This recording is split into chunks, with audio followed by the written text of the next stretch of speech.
മുജാഹിദിന്റെ സാധാരണക്കാരെ പറ്റി ഞാൻ ഒന്നും പറയുന്നില്ല. അവർ പഠിച്ചിട്ട് ചേർന്നതല്ല, അവരതിൽ പെട്ടുപോയതാണ്. ജമാഅത്ത് ഇസ്ലാമിലുള്ള സാധാരണക്കാരും അതിൽ പെട്ടുപോയവരാണ്. അവർക്ക് അതിനെ പറ്റി ഒന്നും അറിയില്ല, അവരൊന്നും പഠിച്ചിട്ടില്ല, അവരറിയാതെപ്പെട്ടവരാണ്. അല്ലാഹു തആല അവർക്കൊക്കെ സന്മാർഗം കാണിച്ചു കൊടുക്കട്ടെ. ഞാൻ ചോദിക്കുകയാണ്, ഇവിടെ കുറ്റ്യാടിയിലും പരിസരങ്ങളിലും സാധാരണക്കാരായ മുജാഹിദീങ്ങൾ, നിങ്ങൾ അവരെ വിളിച്ച് ചോദിച്ചു നോക്ക്, നബി സല്ലല്ലാഹു അലൈഹി വസല്ലമക്ക് പിഴവ് പറ്റിയെന്ന് അവർ വിശ്വസിക്കുന്നുണ്ടോ? നിങ്ങൾ ചോദിച്ചു നോക്ക്. സാധാരണക്കാരായ മുജാഹിദീങ്ങൾ അങ്ങനെ വിശ്വസിക്കൂല. നബിക്ക് പിഴവ് പറ്റിയെന്ന് വിശ്വസിച്ചാൽ പിന്നെ ഓനെന്ത് മുസ്ലിമാണ് എന്ന് ചോദിക്കും. ആ മുജാഹിദി തന്നെ ചോദിക്കും. കാരണം അയാൾ മുജാഹിദിന് മെമ്പർഷിപ്പ് എടുത്തുന്നില്ല, അയാൾക്ക് മുജാഹിദ് എന്താ അറിഞ്ഞൂടാ. അതേ സമയത്ത് മുജാഹിദിന്റെ മൗലവിമാര് വിശ്വസിക്കുന്നത് എന്താണ്? ഞങ്ങൾക്ക് അവിടെയാ വിഷയം. മുജാഹിദിന്റെ മൗലവിമാരെ തുറന്ന് ഞങ്ങൾക്ക് നിസ്കരിക്കാൻ കഴിയുന്നില്ല. എന്തുകൊണ്ടാണ് എന്നാണ് ചിലർ, ഞങ്ങൾക്ക് തുറന്ന് നിസ്കരിച്ചാൽ ചിലർ ചോദിക്കും.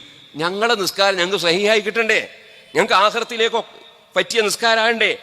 നബിതങ്ങളെ പറ്റി മുജാഹിദിന്റെ അൽമനാർ എഴുതിയ ചോക്ക് നിങ്ങൾ 2010 ജൂലൈയിലെ അൽമനാർ ഇതിലെന്താ എഴുതിയത്?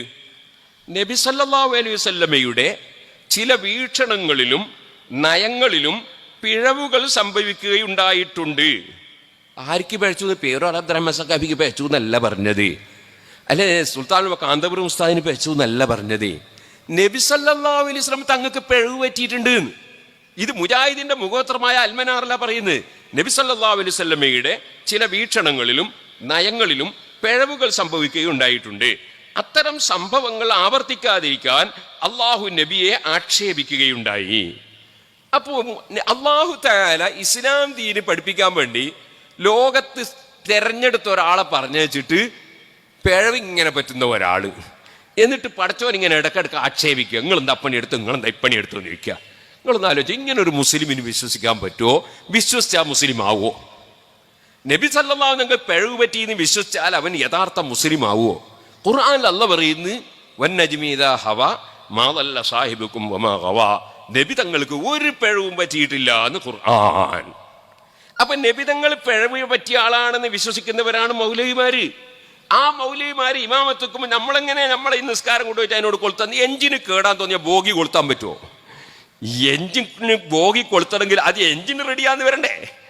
ഇവിടെ വിശ്വാസത്തിൽ പിഴച്ചുപോയി, നബി തങ്ങൾക്ക് പിഴച്ചുപോയി എന്ന വിശ്വാസം പിഴച്ച വിശ്വാസമാണ്. ഇതുപോലെ അള്ളാഹുവിനെ സംബന്ധിച്ചുള്ള വിശ്വാസത്തിൽ പിഴച്ചുപോയി. ഇപ്പൊ ഞങ്ങൾ എന്താ ചെയ്യുക? ഞങ്ങൾ അതിന് ഉത്തരവാദിയല്ലല്ലോ. ഇപ്പൊ നിങ്ങൾ കണ്ടില്ലേ, മുജാഹിദിന്റെ ഒരു മുഖോത്തരമായ ഒരൽമനാർ, ഇത് 2007 മെയ്യിൽ അൽമനാർ. ഈ അൽമനാറിൽ അള്ളാഹുവിനെ പരിചയപ്പെടുന്നുണ്ട്. അള്ളാഹിനെ പരിചയപ്പെടുത്തുമ്പോൾ അതിൽ പറയുന്നത് എന്താണ്? അള്ളാഹിനെ പറ്റി പറയാണ്, അവന്റെ 2 കൈകളും വലതാണ്, അവയിൽ ഇടതില്ല. അപ്പൊ അള്ളാഹ്ക്ക് 2 കൈയുണ്ട്, രണ്ടും വലത്ത് ഇടത്തില്ല എന്നാണ്. അതേ കക്ഷികള് ഇത് തന്നെ തെറ്റ്, അത് വേറൊരു വിഷയം. 2007 മെയ്യിലാണ്. 2009 ജനുവരിയിലെ അൽമനാർ, അതിൽ പഠിച്ചവനെ പറ്റി എങ്ങനെയാ പറയുന്നത്? അന്ത്യദിനത്തിൽ അള്ളാഹു ആകാശങ്ങളെ ചുരുട്ടിയെടുക്കും, പിന്നീട് തൻ്റെ വലത് കൈകൊണ്ട് പിടിച്ച ശേഷം പറയും, ഞാനാണ് രാജാവ്, എവിടെ അഹങ്കാരികളും ധിക്കാരികളും? ശേഷം ഭൂമിയെ തൻ്റെ ഇടത് കൈ കൊണ്ട് ചുരുട്ടി പിടിക്കും. അപ്പൊ 2007 അള്ളാഹ്ക്ക് ഇടത്തെ കൈ ഇല്ല, 2009 ജനുവരി ആകുമ്പോഴേക്ക് അള്ളാഹ്ക്ക് ഇടത്തെ കൈ ഉണ്ട്. ഇതെന്ത് വിശ്വാസാണ്? ഇങ്ങനെ അള്ളാഹിനെ പറ്റി വിശ്വസിക്കുന്നവരെ ഞങ്ങളിങ്ങനെ തുടർന്ന് നിസ്കരിക്കൂന്ന്. അള്ളാഹിനെ പറ്റിയുള്ള വിശ്വാസം ആദ്യം ശരിയാണ്ടേ, റസൂലുള്ളാഹി സ്വല്ലല്ലാഹു തങ്ങളെ പറ്റിയുള്ള വിശ്വാസം ശരിയാണ്ടേ. മുസ്ലിം ചിന്താ പ്രസ്ഥാനങ്ങളിൽ പ്രൊഫസർ മങ്കട അബ്ദുൽ അസീസ് മൗലവി എഴുതിയൊരു ബുക്കാണിത്.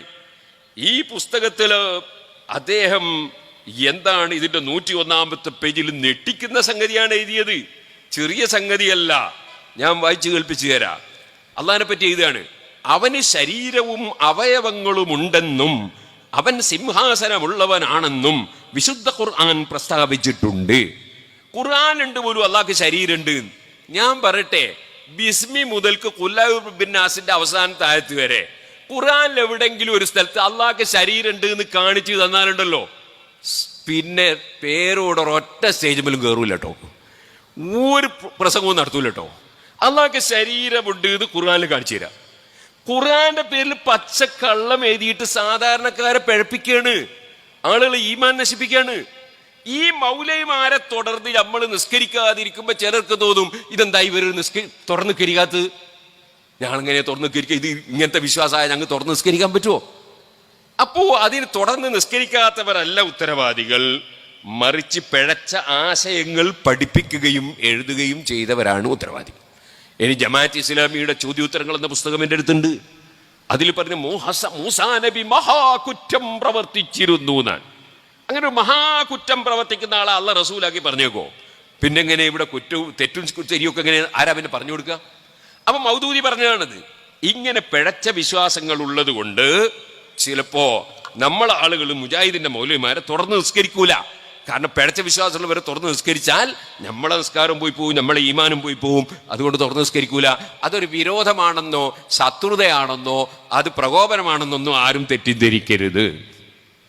ഇനി ഞാൻ നിങ്ങളോട് പറയട്ടെ, നമുക്ക്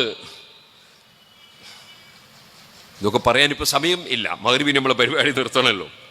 അള്ളാഹ്ക്ക് കയ്യും കാലും ഉണ്ട് എന്നും ഭാഗമെന്നൊക്കെ വിശ്വസിച്ചാൽ അവൻ ഇസ്ലാമെന്ന് പുറത്താണെന്ന് മുജാഹിദിന്റെ മുഖപത്രമായ അൽമനാർ തന്നെ 952 ജനുവരി 20 എഴുതിയതാണ്. പുറത്താണ്, ഇസ്ലാമിന്റെ പുറത്താണ്. അതേ സംഗതിയാണ് ഇപ്പോൾ അത് ഇസ്ലാമാണ് ഈമാനാണ് എന്നതിന് പഠിപ്പിക്കുന്നത്. ഇങ്ങനെ മാറുന്നൊരു മതമുണ്ടോ? ആശയങ്ങൾ മാറാൻ പറ്റുമോ?